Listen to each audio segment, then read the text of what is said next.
What I'm going to share with you is basically like the quickest way that they've gotten to like 100 million plus portfolios, 50 million plus, like how they've retired. This guy, one investor I talked to, literally lives out of an RV. Like he doesn't have to be anywhere. He can travel, and all he does is with his like wife, they just travel all the time, and he works like 2, 3, 4 hours maybe a day, every other day. Like he kind of just like doesn't have to, but he chooses to. Yeah. It's a ridiculous lifestyle. The problem is everybody's like, oh yeah, get rich, but they don't tell you the how. So I'm gonna share with you the how, and this is basically the simplest formula. Now, there's 3 different models when it comes to real estate investing, and I'm going to cover the lending in a little bit. So the first model is fix and flip, okay? So you can just buy low, fix it up, sell high, right? The second model is wholesaling. This is where you're a little bit better on the sales side of things. You're looking for distressed properties. You get a seller to agree to just give you, basically you get under contract, you turn around, you flip the contract. It requires no investment up front. You make a couple, like 10, 15K quickly, but it requires a lot of rejection, a lot of hunting, a lot of sales, a lot of dialing, things like that. The final model, which is the one that everybody wants to be at, is the buy and hold. This is what we call like landlording. This is where the money is, okay? But it requires the most amount of patience because anything that's worth anything requires a lot of work, right? So we're going to talk about multi-units because if like you are single, which you guys are, like you don't have kids, you don't have a lot of moving parts, it's super easy to buy a property, move and buy the next one. And that's what all of these guys have done. All of these guys. Some were married, some weren't. And the way it works is you can buy a 2 to 4 unit property under residential guidelines, okay? So residential and commercial starts at 5+, okay? So that's where the game is different. You can get there eventually. The niche though is really important here. Out of all the niches, in my opinion, multi-unit is like the best. It's like the fastest way to accelerate. Flipping takes a lot of work. Wholesaling takes a lot of work. This, you just find the right property, get the financing. Yeah, you have to be a landlord, but it's way easier than the other two. So the way it works is you have 2 loan options when you're buying a multifamily property, okay? And my marker's like dying and I don't have another one, of course. Right? So FHA, conventional. I would say ignore FHA because if you're trying to buy a 3 to 4 unit property FHA, they have this self-sufficiency rule. And it makes them, like 90% of them are failing right now. They're not passing an underwriting because just the numbers don't make sense. I always check though, sometimes they do. I always check. But conventional is where we want to be. What this requires is 5% down, okay? On an $800,000 4-unit building, that means that's 5 times, 40, right? So your loan amount's 760, right? That's your loan, your initial loan. Yep. Okay. So the biggest thing about these is that the 4 units are the highest ROI. 3 units is okay. 2 units, don't even waste your time. Don't even waste your time. Like if you can, maybe settle for a 3 unit, but a 4 unit is your best bet. So the rule is 5% down, okay? Closing costs are usually going to be 3%. These multi-units are pretty expensive. The transfer tax is high in Cook County especially. So prepare for a 2 to 3% like closing costs, okay? The other thing is you need 6 months of reserves to qualify for a conventional loan in the bank liquid. This could be stocks, IRA, 401k. If you guys have good jobs and they pay you 401k, most people have this, no problem. This is obviously for your protection, but when I say 6 months of reserves, that's of the what we call PITIA, and that's of the mortgage payment: principal, interest, taxes, insurance. So if your payment every month is $6,000, 6 times 6, 36, you need to have 36 cash in the bank or somewhere, on top of paying for closing costs, on top of paying for the down payment. After everything. What we've done, I've gotten creative with some of my investors. Let's say we're buying, and by the way, I'm gonna do like a multifamily master class. So if you want to invite your buddies and we can do a big, like I was gonna do one maybe in March, April of this year, It's fine because we could do. Laura mentioned Yeah, that actually. she texted me too. So we could go over this again. But anyway, so let's say you're buying an 800K 4-unit building, right, somewhere in Chicago. What we've done is sometimes we'll say, hey, you know what? We'll buy it for you for $815. Give us the $15K in seller credits to cover closing costs. That's for the conventional. Meaning, like, hey, the seller's happy. He's still netting $800K. Your mortgage payment probably goes up maybe $50 to $100, maybe. But in my opinion, I like cash. Cash is king. I'm taking cash all day long. I would rather have a higher monthly payment all day and have, especially on your first building, don't try to, people expect to cash flow and make $5,000 a month. Like, no. Building number 2, 3, 4 is when you start thinking about like, okay, I can maybe quit my job. Like, that's where it kind of starts. But the first couple buildings, I would say don't even, worry about that. So we need, that comes over time. Let's say $100,000 in the bank, all things considered, mm-hmm. for 8%, let's say, and 6 months reserve mm-hmm. for an $800,000 property. $800,000 property. Okay. Yeah. Give or take. Mm-hmm. Yeah. Now, 4 units I just closed on a 4-unit, $535K. It was down south though, like south suburbs, like good area, but like it's cheaper down there. So if you want to be on the north side, expect anything over 700K. I have another one in Logan Square for 1.4 million, 4-unit. Like that's the game you're playing. So just keep that in mind as you're budgeting. Sure. 700 to like 1.4, 1.5 million.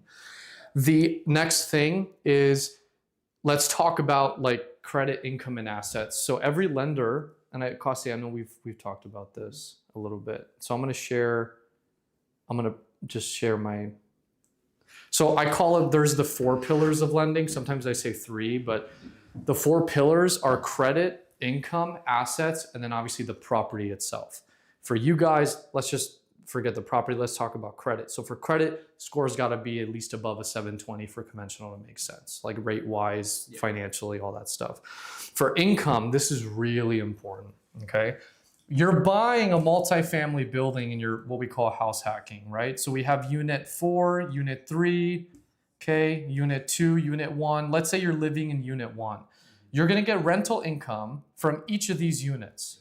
Most of the time in this market, if you're putting the minimum 5% down, you're probably not going to cash flow, but guess what? You might just break even, so you're living for free, or you might have to pay like $500 a month. Like, dude, that's not bad, because you're getting a 5 to 7% return on this value every single year, right? Are you saying that the $500 would be our living cost? In other words, the 3 total would not only cover their portion, but it would cover, let's say, $1,000 of our quote-unquote mortgage your mortgage payment. So your total mortgage payment, let's say for example's sake, would be taxes and insurance like $7K. Let's say it's $2K for this unit, $2K, we'll keep it simple, $2K for that, $246, right? So you're netting $1,000, but there's also like internet, utilities, there's other like little expenses. So really it'll be maybe add another $400 or $500. Your net is negative $1,500 a month, meaning you have to pay $1,500 a month to get like that's a really good deal. People are like, oh, and you have access to this equity. That's yours. So guess what? As you pay it down, you can make extra payments. That equity starts to open up that spread, and now you can start using it to buy the next one, right? The next level to this is buying a 4-unit that you fix. Mm-hmm. Because when you fix it up, now you're forcing this value to go up to, let's say, $1 million. Yeah. Now you have a 7.6 loan amount and a $1 million value that leaves you a ton of equity to play with. I saw your video. You were talking. Mm-hmm. I didn't remember his name, but it was like 5-ish months ago on your YouTube about the cash out refinance. But everything else made sense except for that, and I think this is kind of where it applies. This is where it applies. Okay. Mm-hmm. Yeah.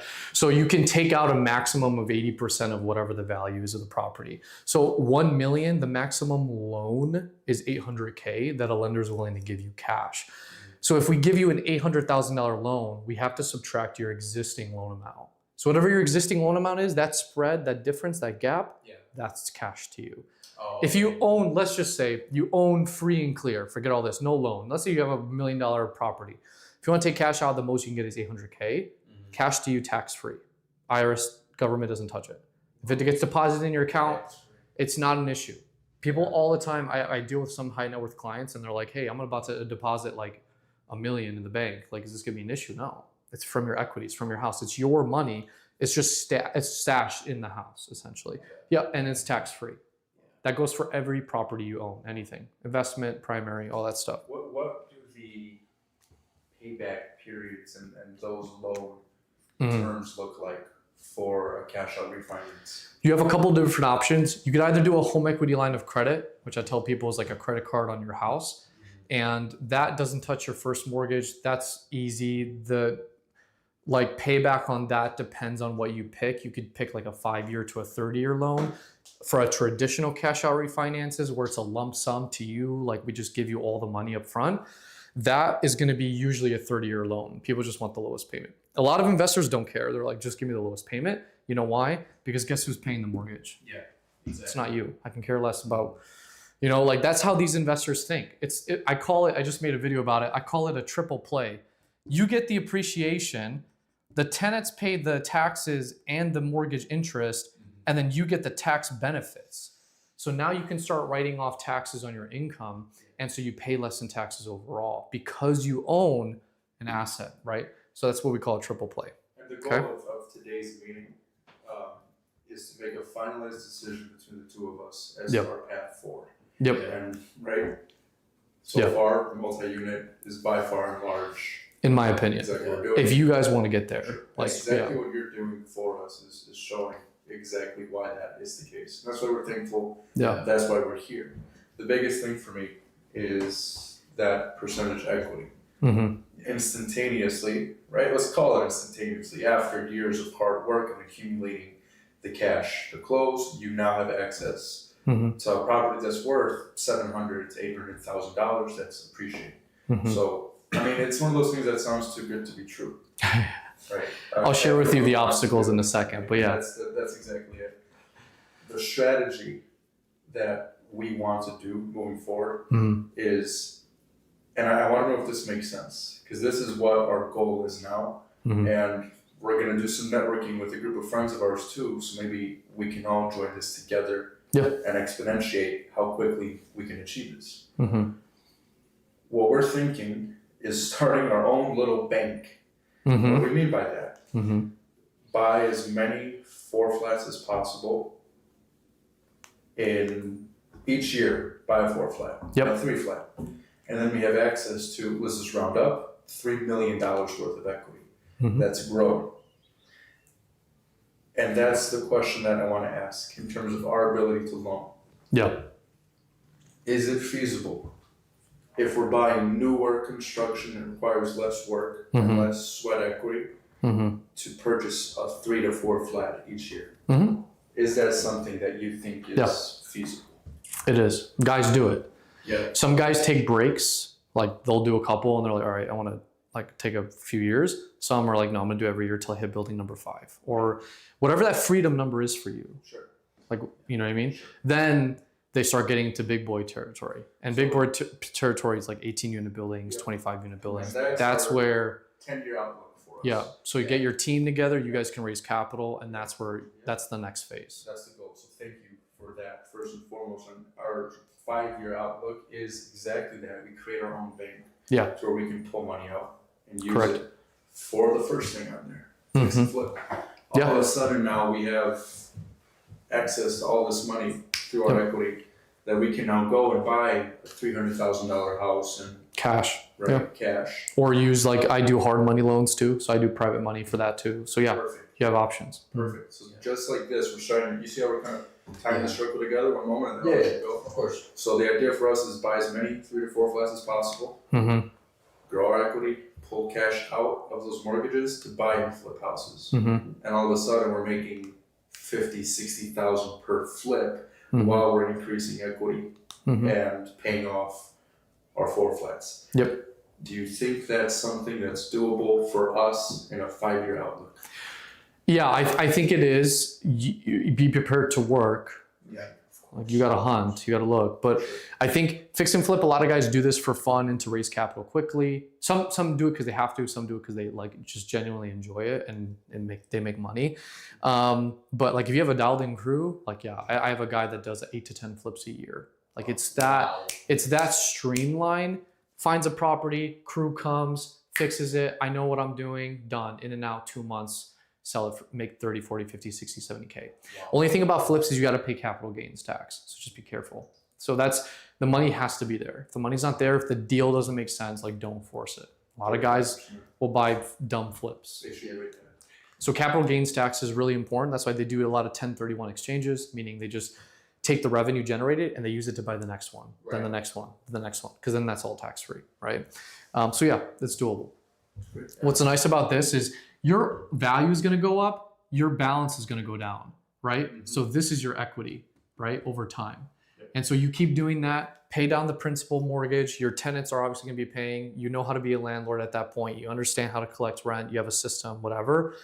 And that now you can start, it's like infinite banking, like you're your own bank, and you have friends that are raising capital. You promise them, hey, I'll give you 8% return, 5% return, whatever the case is. Loan me 50 grand. Yep. That's how guys start to do it until you become you don't need capital. My guy that does 8 to 10 flips a year just raises money. Yep. He literally doesn't use his own money. He only raises capital, but he's got such a huge investor list. He can send out one email and get 200K just like that because they trust him. He's got a reputation. So down the line, you can definitely do that. Mm-hmm. Okay. Any more questions before I move on to the loan part now, like qualifying? Because this is really important. The only thing I had, back to that video. It was an hour long, kind of like one-on-one you had. The gentleman that was born like 1987, started in 2013. Oh yeah. Okay, so I watched that video, and there was one thing. So FHA is you would just say out the window, don't even consider it, because I know it's 3.5%. Yeah. It's better down payment wise, and it's good if you don't have the best credit. The problem is for 3 to 4 unit buildings, they don't pass what's called a self-sufficiency test. So I would say for now, out the window. I always check though. If you find a building, I always run both. And if I'm like, hey, you know what? These numbers actually might work FHA. Like I just go for what's the lowest payment? Like what's the most feasible?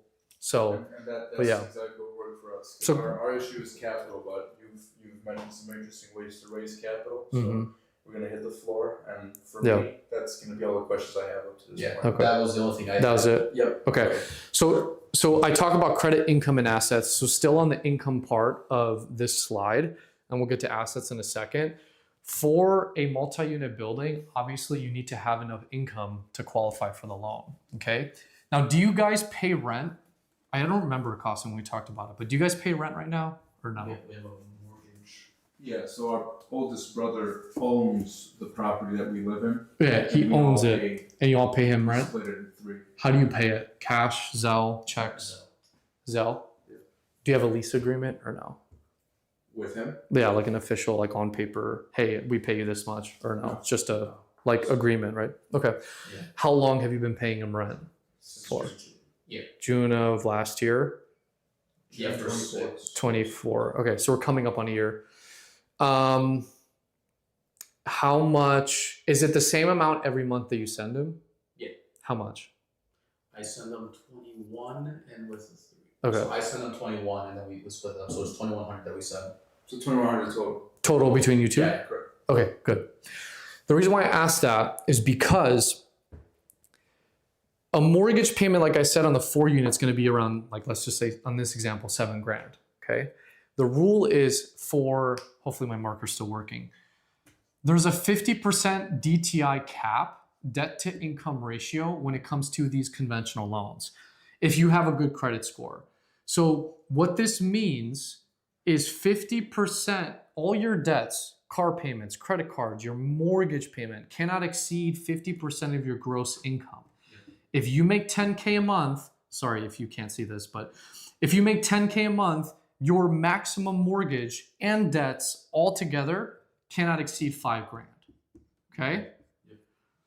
So the issue is the first building is always the hardest. I'll tell you why. That's the thing. That's where you probably have to go. You might have to combine forces. Here's why. And I would both live in the same unit. Like, I don't know if camera or off camera, but I can pay, because my 1099 job is 90% cash.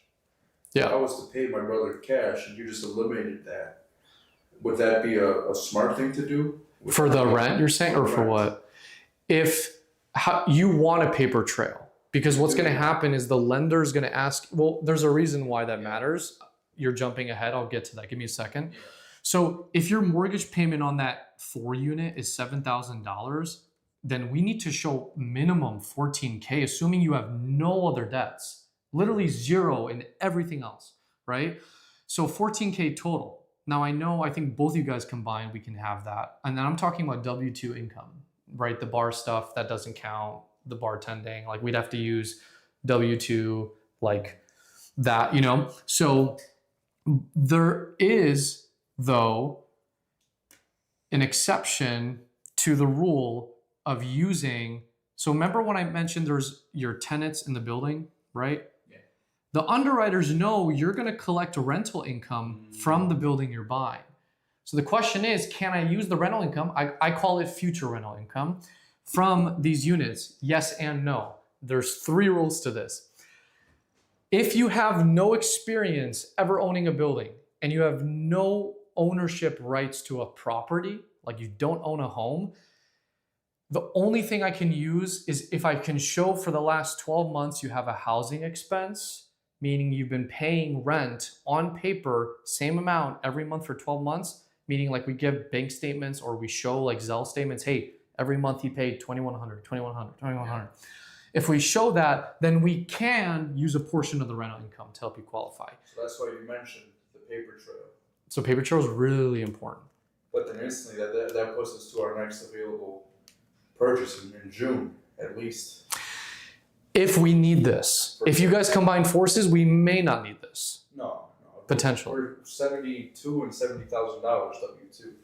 With my 1099 job and the partnership that I have there, I'm pulling clean to my name about 170. Yeah. That's how much I'm making. At that bar. Through that 1099. Yeah. Because what we could do is, depending, I have to see, I can look at your tax returns and how you structured the 1099 income. I potentially could use it. And we can maybe qualify off of that alone. I just have to see how you set it up. Because how much you make and then how much you display, if that makes any sense, or how much you file for taxes. That's what the lender looks at. The lender looks at that. Oh, yeah. Makes sense? Mm-hmm. Having like a high showing W-2 is really important for W-2. Yeah. Most of these investors got W-2 jobs paying anywhere from 90 to 150K, just bought, and then eventually quit their job because they didn't need. But in the beginning, for a lender, the best thing you can do is have a W-2 job. So yeah, one thing I would have to do is look at Alex. I have to look at your paperwork. I don't think you sent me yours. I don't remember. I don't think you actually sent me. You haven't sent anything.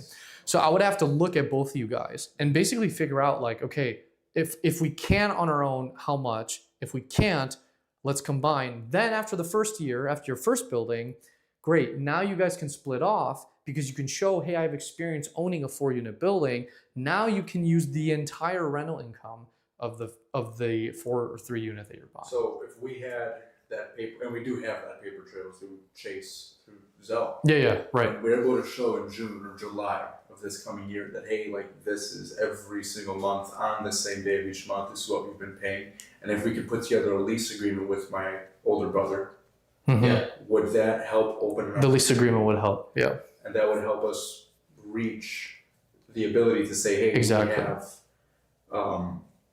we have experience here. Yeah. So it would, like, if we can use that, you might not need to work together, like on the same house, on the same building. The way they do it though, the lender typically, if the rental income, let's just say, is 10K a month, we take a vacancy factor deduction of 25%. Okay. So what this means, if it's 10K, they're only going to give you 7,500 for vacancy. That's what they call it. Yeah. Now, in your case, if you're only using the rental, like because you don't have housing experience, you just have the rental like payments. What they do then is they only give you enough to offset. I don't want to overcomplicate it. So if I lose you here, forgive me. But how they use the income actually changes. Sometimes they add the income to your total income. Sometimes they just take the mortgage and they subtract it with the income, Yes, you and mentioned that's your that. remaining. Yes. It actually depends. It gets complicated. I wouldn't worry about that too much. That's my job. But just know, all in all, that your experience matters. That if you've showed on-time payments every month for rental income, hey, plus we have a lease agreement, then we can use that, and that should let us like use the rental income. Okay. That's why I call it future rental income. Even if these were vacant, even if they had no tenants in there, the appraiser, he still goes out there. He has to assess the value of the home. He's also going to give us the rents. He's going to say, hey, you know what? I think Alex can probably charge like this much, and this much. And then the lender will take that money and use it, even if the whole building's vacant. Yeah. So sounds too good to be true. It's exciting. It's great. Here's your biggest problem that you're going to run into. Okay. The biggest obstacle is inventory. It's very hard to find a 3 to 4 unit property because guess what? All these other guys are doing the exact same thing. Yeah. They're all going and they're all gunning for the same property. So what does that mean? Number one, we got to get you actually approved, like pre-approved. Meaning when you find the property, you can make the offer right away because the sellers are going to want to see a letter from me, the lender, saying that you were approved for up to 800, 900, a million, whatever the price is, right? Number two is you have to get creative with Laura. This is where Laura comes in. She comes back in and helping you guys find the deal. Her job is to send you properties. You guys are going to look at off-market deals and on-market deals. So she has access to what's called off-market. I don't know if she's told you this. Yeah. Off-market properties where people sometimes don't want it publicly known that they're selling their properties. Sometimes they want to give a feeler to see if fish will bite.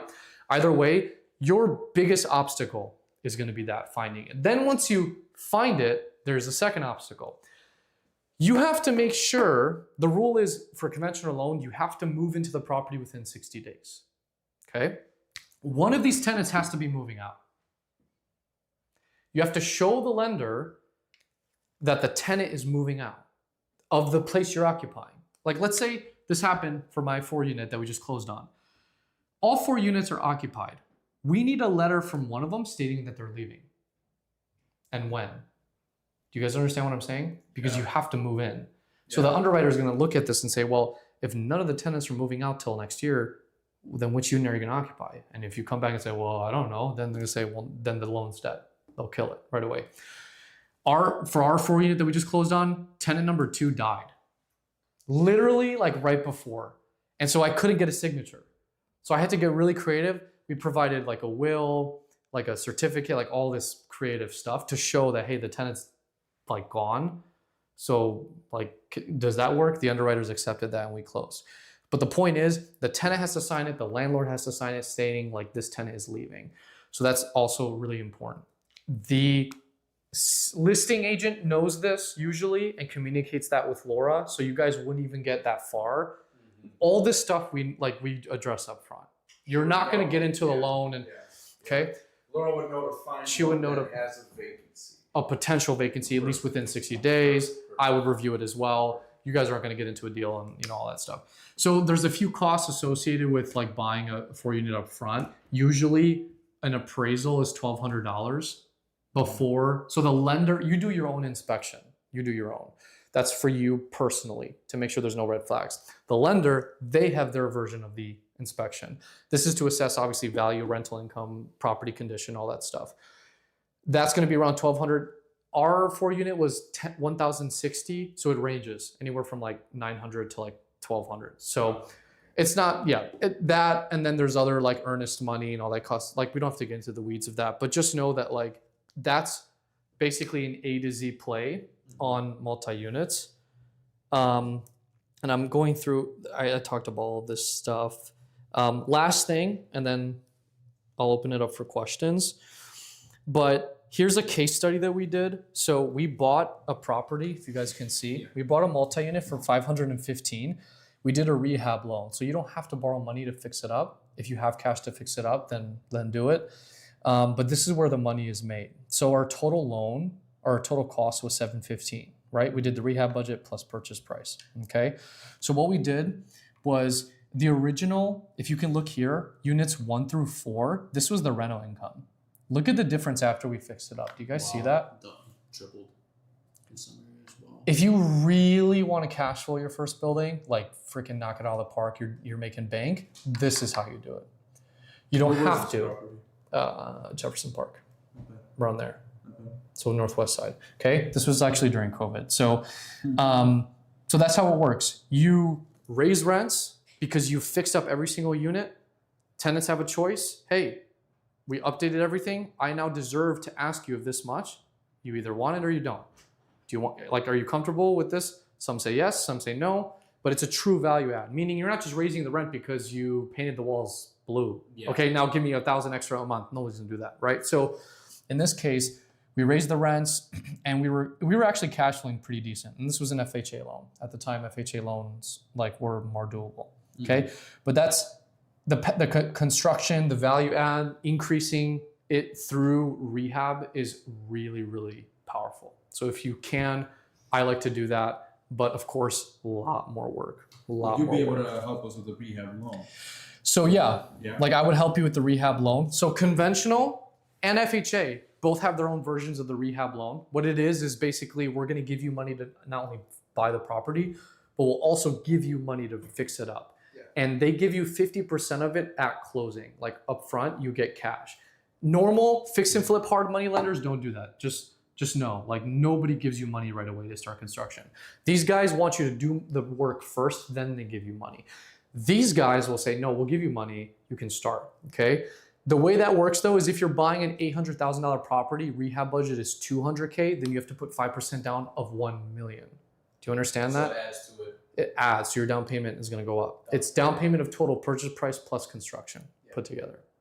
So it is an option, it is possible, but just prepare to do a lot more steps. And it might be a lot option more work. for probably our second 4 unit, whatever that comes. Yeah. I don't think I've watched so many videos, man. With all due respect, like there's been a lot of just white noise. What do you mean? Just videos online that people will post where I'll watch a series of 5 videos and I might get half of what they're saying. So I'm thankful for how thorough, and you've been efficient. Like, in such a short amount of time, I've been able to grasp everything. I appreciate it. So I appreciate honestly, you. I appreciate tying everything together. You know, from just a little bit of info here, this person said this, and this kind of like. You know. Online, I think there's a huge gap for this type of knowledge, especially because it's a lot of gurus trying to sell you stuff and realtors that don't know. Like real estate agents, dude, do not listen to them. They have no idea what they're like. I'm trying to take like from a lender's perspective because that's the most important part is the financing. Like I don't care how much of a pipe dream this. Like you can pitch me all day long, but like the financing has to make sense. So like the guidelines, the underwriting, that's boring, but it's really important. So I'm glad that like this pieced it together. People lie, numbers and statistics don't. So Yeah. this is the meat and potatoes of this entire thing. Yeah. And by sharing all this information with us, we're able to put together a timeline. Yeah. So with that amount of money down, that 6-month reserve on an $800,000 property, my May-April date was doable on a $200,000 condo. Yeah. For sure. Yeah, for sure. You quadruple, and all of a sudden the timeline's pushed out. Yeah. He comes along, and his finances are able to mitigate that. But now we have the June, well, actually the July. So we paid him in July. Yeah. That first July month, was the first, right? that first month that we moved in was covered through the down payment. Yes. So July to July. Yeah. Which, I mean, what does that do? That only gives us, because I can look at it negatively or positively. In a positive view, that gives us more time to save more money, become more fluent with this entire process, and bring more people along for the journey. Yeah. Unfortunately, for your interest and Laura's, for us at least, that extends our timeline. Yeah. To do it. You could still start looking now. Okay. And think about that too. Like even if you get under contract, it'll take 30 to 45 days to close. So it takes time to find these. My 4 unit we just closed on, been looking for 14, 15 months. Really? So that might be your timeline, but you might not find one till December of this year. So be prepared for that as well. Like that's why you have to be patient. What I've also done too is like, hey, if you want, like, this is like if you're really desperate, but in this case, you guys probably don't have to do it. Like go buy a condo and then use that as experience to like use the rental income and then live in it for a year because you probably won't find one till, depending on the areas you're looking in, depending on how picky.